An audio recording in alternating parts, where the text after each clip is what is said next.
We're going to now move to our second question. And again, these questions were coming in from Ward 22 residents and seniors, and we worked together as a team to massage questions and kind of reduce the list. So here we go. We're actually going to have Virginia Gottlieb volunteer here with SPLC, and Virginia is going to be reading out question number 2 for us. This is a scenario question. You learn of a senior being evicted from their apartment in Ward 22. They have less than 6 months to find another affordable place to live, and they are on a fixed income. The city's rent geared to income units have a 5 to 10 year wait. A, what can you do now? And what commitments can you make for their future? B, what municipal supports are available to wrap around that senior and enable them to remain in this community? Thanks so very much, Virginia. Really, really important question. And this is an unfortunate scenario that is happening in the city. And so quite a lot of interest in responses to this particular question. We're actually going to start with Nick for the first response. Thank you, Virginia, for the question. Building community is very important for our city and for the residents, not only in Scarborough Agincourt, but all across the city.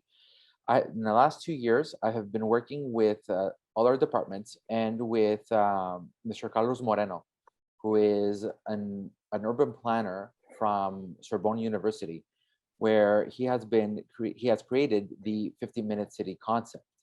Now, the 50-minute city concept may be defined as an ideal geography where most residents' needs and desires are located within a travel distance of 15 minutes. I am a champion of this concept, and I will continue to work for an urban setup where locals can access all of their basic essentials as distances that would ideally not take them more than 15 minutes by foot or bicycle.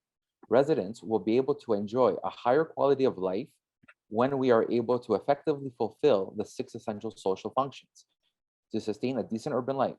These including living, working, commerce, healthcare, education, and entertainment.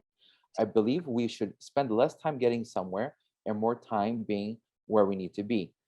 Additionally, because of the way right now, landowners are able to are in the process of converting commercial lands into residential commercial. And in the area that we're looking at the Milliken GO station and in the Milliken area, at the moment, we are looking of creating this 15-minute city concept where people will be able to have more affordable housing.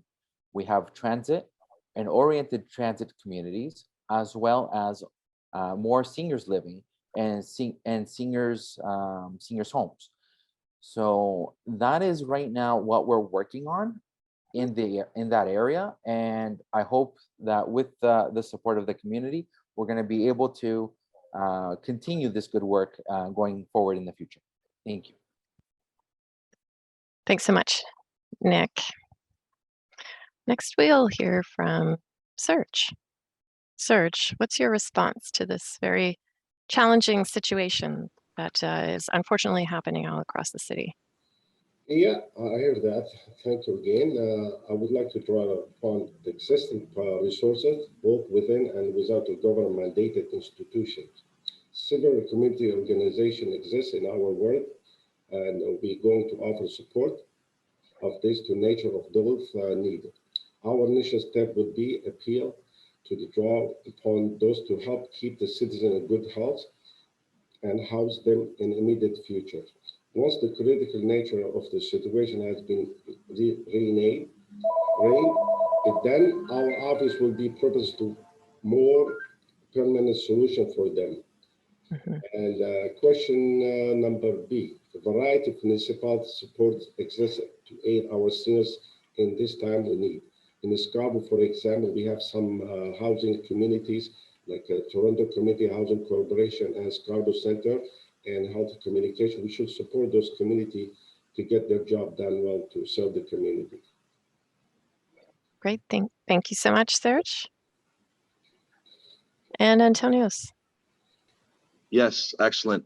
Just going back to the illegal rooming houses, I've been knocking the doors for the last 3-4 months since the beginning of July. I've talked to thousands of people in Ward 22. And one of the main issues was the fact that there are so many illegal rooming houses on residential streets. And it's very evident to see. I mean, you go to someone's like mailbox to drop a flyer and you see like mail from like January or from like, 2-3 months it's stuffed. And a lot of the constituents have voiced their concerns with me, saying that they called the current counselors or the current incumbent, and no one's gotten back to them with answers. They've emailed them, they've called, no answers. And it's not a nice sight to see when you live in a residential area. You pay a lot of property tax. You're sending your kids to school, and then you got cars coming in and out at the wee hours of the night.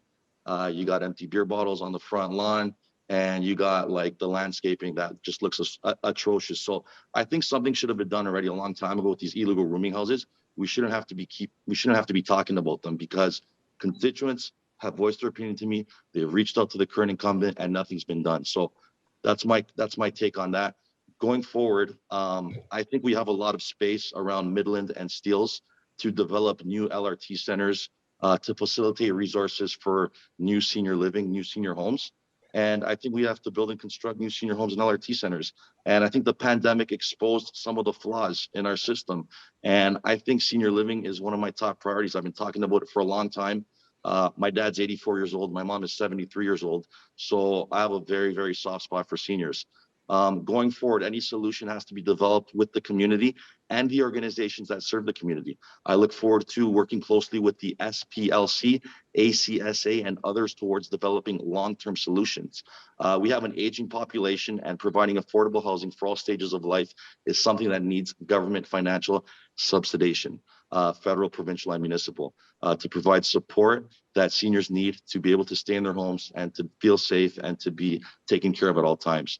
So if I had the power, if I could do things the way I do things and get things done like I do with my business, I would definitely try and get funds from the provincial or federal government and start building new facilities, and new resources. And we have lots of space. We have lots of room for development, and that's what I would do. And I would definitely tackle the illegal rooming houses right away too, because that should have been done 4 years ago, and they're popping up left, right, and center. It's very evident, and it's very disturbing, to be honest. So that's my answer to the question. Thank you. Thank you, Antonios.